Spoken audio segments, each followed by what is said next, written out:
Alright guys, welcome on back to the channel. As I'm sure a lot of you guys know, today was the launch of Season 2 Reloaded, and with it brought a bunch of changes, especially to Black Ops 6 Zombies. Not only did we see some changes to the Tombs boss fight, but we also got some weapon buffs, so today we're going to be taking a look at the Fang 82. And as you guys can see here, this thing got a bunch of crazy buffs today, especially when it comes to the movement. You guys know how much I prioritize my movement in Zombies. Even though this LMG is a little bit slower firing, it definitely does plenty damage. We're going to take this LMG up against the Tomb boss and see how it does. I'm just going to tell you guys right now, this is definitely going to be one you guys are going to want to check out. With all that out of the way, if you guys are into Zombies content, do me a huge favor, drop a like, subscribe to the channel if anybody is new. Getting closer and closer to 27,000 subscribers every day, and I cannot thank you guys enough for all the crazy love and support. It honestly does mean a lot to me. Now, we did just recently check out this LMG here on the channel not too long ago, and I gotta say, it was even pretty good back then, even before the improvements today. But apparently Treyarch said that they wanted it to play a little bit more aggressively than it has been, so they've been giving it some more improvements to its handling and its movement. And I know that they probably mainly made these changes for multiplayer in Warzone. That's probably what they're prioritizing it for anyways, but for me, I really prioritize my movement over in Zombies. Well, sometimes I even think I prioritize movement over damage a little bit. I gotta say guys, it does feel a lot better. I mean, it really does feel like an AR now. I would say it definitely feels more like an AR than it does an LMG. Handling is really good, it just kind of feels comfortable to use, and of course it's an LMG, so it's got a lot of ammo. You're gonna be sitting on 150 rounds before you have to reload, which is definitely not bad whatsoever. If you guys checked out my previous video, we ended up testing out the shock damage on the Tomb boss here. The time that you remain stunned from the artifact has been decreased significantly. I'm sure this goes for the electrifying mimic that spawns in here as well. Now, if you guys do like to play in squads or in public matches, which I will never understand why, trust me, I 100% get wanting to play with your friends, but definitely just not playing in public matches in Zombies. It just doesn't make sense to me. Unless maybe you like the challenge of carrying other people and that's kind of your thing. I usually find that the difficulty comes from not from the game, but from just trying to get the squad to actually be coordinated together. Now they've gone in and made it so there won't be so many elites and specials spawning in when you're in squads of 3 and 4. Maybe if you do like to run in some public matches, or you do have a squad that you like to run with, this will be a little bit easier on you guys. Especially for my solo players kind of like myself, the boss fight really didn't change at all. I just think that there was some good quality of life updates that were made. Especially them going in and fixing the ice staff, that was a really big one for me. For the update, if you got shocked by the artifact or by one of the electrifying mimics with the ice staff, it would remain charging and you couldn't get it to shoot without spamming the trigger. Very annoying bug that has definitely got me killed a few times. Just the sheer amount of changes and bug fixes that Treyarch went in and changed for the Tomb alone was a little bit crazy. I'll actually throw this up on the screen right here so you guys can check it out. This was really just for the Tomb. They also did a bunch of changes for Citadel. We also did see some perk changes that went in and buffed death perception, and when they also went in and fixed some bugs for Deadshot and Vulture's Aid. So it seems like the Dark Flare field upgrade received a huge buff, so I can't wait to go check that out as well. Got some enemy changes with the Vermin, with the Armored Zombies, and with the Amalgam. It just seems like Treyarch really went in and did a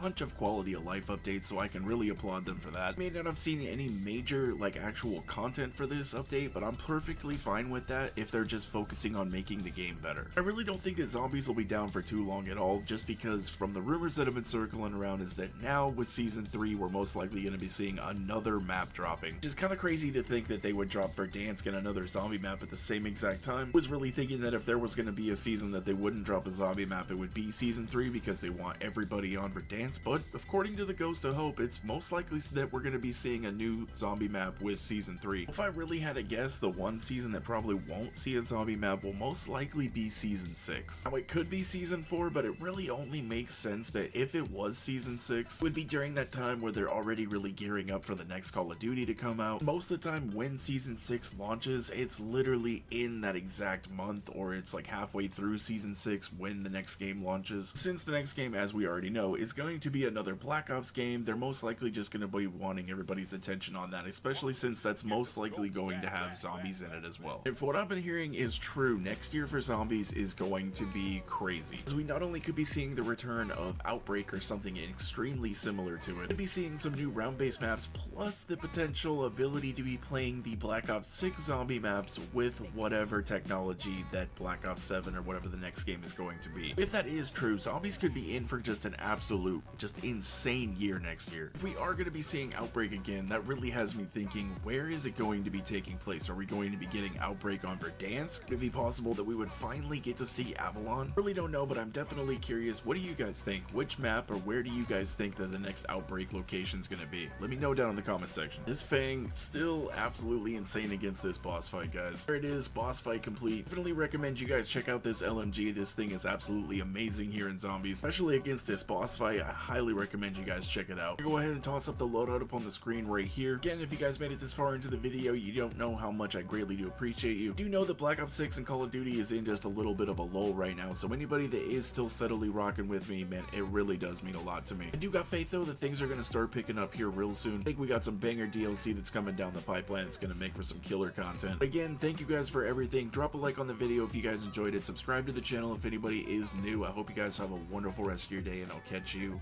in the next one.